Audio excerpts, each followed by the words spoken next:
Item ಯಾವುದೇ ಇರಲಿ try ಮಾಡಿ ಆಚಿ ಚಿಕನ್ ಮಸಾಲಾ. ಉಪಸಭಾಪತಿ ಪ್ರಾಣೇಶ್ ಅವರ ಪರಿಷತ್ ಸದಸ್ಯತ್ವ ರದ್ದಾಗಿರೋದ್ರ ಡೀಟೇಲ್ಸ್ ಲಭ್ಯ ಆಗ್ತಾ ಇದೆ. ಬಿಜೆಪಿ ಎಂಎಲ್ಸಿ ಪ್ರಾಣೇಶ್ಗೆ ಈ ಮೂಲಕ ಬಿಗ್ ಶಾಕ್ ಸಿಕ್ಕಿದೆ. ಪ್ರಾಣೇಶ್ ಅವರ ಮೇಲ್ಮನೆ ಸದಸ್ಯತ್ವವನ್ನ ರದ್ದುಗೊಳಿಸಿ ಸುಪ್ರೀಂ ಕೋರ್ಟ್ ಆದೇಶವನ್ನ ಕೊಡಲಾಗಿದೆ.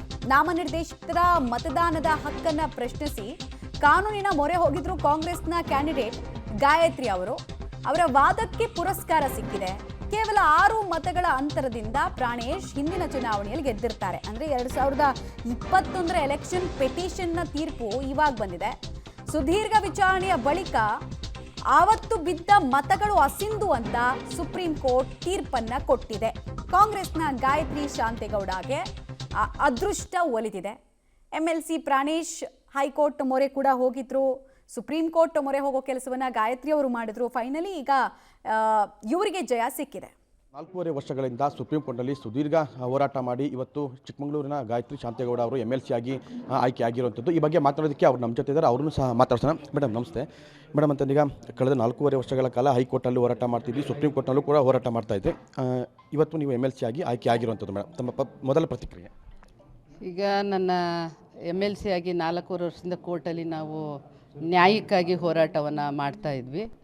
ಇವತ್ತು ನನಗೆ ಒಂದು ಜಡ್ಜ್ಮೆಂಟ್, ಒಳ್ಳೆ ಜಡ್ಜ್ಮೆಂಟ್ ಬಂದಿದೆ. ಅವರ ಕೇಸುಗಳನ್ನೆಲ್ಲ ವಜಾ ಮಾಡಿದ್ದಾರೆ. ನನಗೆ ಒಳ್ಳೆ ಫಲಿತಾಂಶವನ್ನು ಕೊಟ್ಟಿದ್ದಾರೆ. ಅಂತಂದರೆ ಮೇಡಮ್ ಈಗ ಹೈಕೋರ್ಟ್ನಲ್ಲೂ ಕೂಡ ನೀವು ಕೇಸ್ ಹಾಕಿದಂಥದ್ದು, ಹೈಕೋರ್ಟಲ್ಲೂ ನಿಮ್ಮ ಪರ ಬಂದಿತ್ತು, ಮತ್ತು ಅವರು ಸುಪ್ರೀಂ ಕೋರ್ಟ್ಗೂ ಕೂಡ ಹೋದಂಥದ್ದು. ಅಂದರೆ ಸುಪ್ರೀಂ ಕೋರ್ಟ್ ಹೋದಾಗಲೂ ಕೂಡ ನಿಮಗೆ ನನ್ನ ಪರನೇ ಆಗುತ್ತೆ ಅಂತ ಅನಿಸುತ್ತಾ ಮೇಡಮ್? ಈಗ ನ್ಯಾಯ ಇದೆ ಅಂತ ಇವಾಗ ನನಗೆ ಅರ್ಥ ಆಗಿದೆಯಲ್ವಾ. ನಾವು ಈಗ ಹೈಕೋರ್ಟಲ್ಲಿ ಸಿಂಗಲ್ ಬೆಂಚು, ಡಬಲ್ ಬೆಂಚಲ್ಲೆಲ್ಲ ನನ್ನ ಪರವಾಗಿ ಆಗಿತ್ತು. ಮತ್ತು ನಾಮಿನಿ ವೋಟರ್ಸ್ ಓಟ್ ಹಾಕಬಾರ್ದು ಅಂತ ಹೇಳಿ ಎಲ್ಲ ಕಡೆನೂ ಅದು ನಿಮಗೆ ಗೊತ್ತಾದಂಗೆ ನಮ್ಮ ಕೋಲಾರ ಇದೆಯಲ್ಲ, ಅಲ್ಲೆಲ್ಲ ಅವರು ನಾಮಿನಿ ವೋಟರ್ಸ್ ಹಾಕಬಾರ್ದು ಅಂತೇಳಿ. ಆದ್ದರಿಂದ ಇವತ್ತು ನನಗೆ ಏನು ಹೈಕೋರ್ಟಿಗೆ ಅಲ್ಲಿ ಆಗಬೇಕಾಗಿದ್ದನ್ನ ಸುಪ್ರೀಂ ಕೋರ್ಟಿಗೆ ತೊಗೊಂಡೋಗಿ ಎಳಿಬೇಕು ಅಂತ ಹೇಳಿ, ದಿವಸಗಳನ್ನ ಎಳಿಬೇಕು ಅಂತ ಹೇಳಿ ಸುಪ್ರೀಂ ಕೋರ್ಟಿಗೆ ಹೋಗೋದಂಥದ್ದು. ಇಲ್ಲೇ ತೀರ್ಮಾನ ಆಗೋದನ್ನ ಸುಪ್ರೀಂ ಕೋರ್ಟ್ವರೆಗೂ ತೊಗೊಂಡೋದ್ರು. ಆದರೂ ಇವತ್ತು ನನಗೆ ಸುಪ್ರೀಂ ಕೋರ್ಟಲ್ಲಿ ನನಗೆ ನ್ಯಾಯ ಸಿಕ್ಕಿದೆ. ಮೇಡಮ್ ಈಗ ಈ ಕಳೆದ 1.5 ವರ್ಷದಿಂದ ಮರು ಎಣಿಕೆ ಕೂಡ ಆಗಿದ್ದಂಥದ್ದು. ಅವತ್ತು ಕೂಡ ಮರು ಎಣಿಕೆ ಆದಮೇಲೂ ನಿಮಗೆ ಇಲ್ಲ ಗೆಲುವು ನನ್ನ ಪರನೇ ಇರುತ್ತೆ, ನಾನು ಗೆಲ್ತೀನಿ ಅಂತ ಅನ್ಸುತ್ತೆ? ಈಗ 1.5 ವರ್ಷ ಆಯಿತು ಮರು ಎಣಿಕೆ ಆಗಿ. ಅವತ್ತೇ ರಾಜೇಗೌಡ್ರದ್ದು ಹೇಗೆ ಕೊಟ್ಟರೋ ಅಲ್ಲೇ ಫಲಿತಾಂಶವನ್ನು ನೀವು ಪ್ರಕಟ ಮಾಡಬೇಕು ಅಂದಿದ್ರೆ ನನಗೆ ಅವತ್ತೇ 1 ವರ್ಷದ ಹಿಂದೆಯೇ ಅದು ಪ್ರಕಟ ಆಗ್ತಾಯಿತ್ತು. ಆದರೆ ನನಗೆ ಏನು ಹೇಳಿದರು, ಮುಚ್ಚಿದ ಲೊಕೋಟೆನಲ್ಲಿ ನನಗೆ ಕೋರ್ಟಿಗೆ ಸಬ್ಮಿಟ್ ಮಾಡಬೇಕು ಅಂತ ಹೇಳಿದರು. ಆದ್ದರಿಂದ ಅದನ್ನು ಏನು ಚುನಾವಣಾ ಅಧಿಕಾರಿಗಳಾಗಿದ್ದರು ಅದನ್ನು ಲಕೋಟೆಯಲ್ಲಿ ಅದನ್ನು ಸಬ್ಮಿಟ್ ಮಾಡಿದರು. ಅವತ್ತೇ ನನಗೆ ಸೂಕ್ಷ್ಮ ಗೊತ್ತಾಗಿತ್ತು. ನನಗೆ ಈ 12 ಓಟು ತೆಗೆದ ನಂತರ ನಂದು 86 ಇತ್ತು. 1,886 ಮತಗಳು ನನಗೆ ಬಂದಿದ್ದು. ಅವರಿಗೆ 1,888 ಮತಗಳು ಅವರಿಗೆ ಬಂದಿತ್ತು. ಅದರಿಂದ ಅದನ್ನು ತೆಗೆದ್ರೆ ನನಗೆ ಪಾಸಿಟಿವ್ ಆಗಿ ಬಂದಿದೆ ಅಂತ ನನಗೆ ಗೊತ್ತಿತ್ತು. ಆದ್ರೂ ಸಹ ಇವತ್ತು ಎಳ್ಕೊಂಡು ಹೋದಂಥ ಸಂದರ್ಭದಲ್ಲಿ ಎಲ್ಲೋ ಒತ್ತಡದಿಂದನೋ ಇನ್ನೊಂದು ಎಳ್ಕೊಂಡು ಹೋಗಿದ್ದಾರೆ. ಆದರೆ ಇವತ್ತು ಫಲಿತಾಂಶ ನನ್ನ ಪರವಾಗಿ ಬಂದಿದೆ. ಅದರಿಂದ ನಂಗೆ ಸಂತೋಷ ಆಗಿದೆ.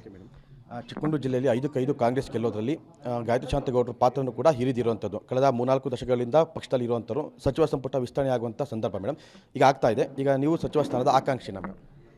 ಈಗ ನನಗೆ ಫಲಿತಾಂಶ ಬಂದಿದೆ. ಯಾರಿಗೂ ಸಹ ಕೊಟ್ಟರೆ ಬೇಡ ಅಂತ ಯಾರೂ ಹೇಳಲ್ಲ.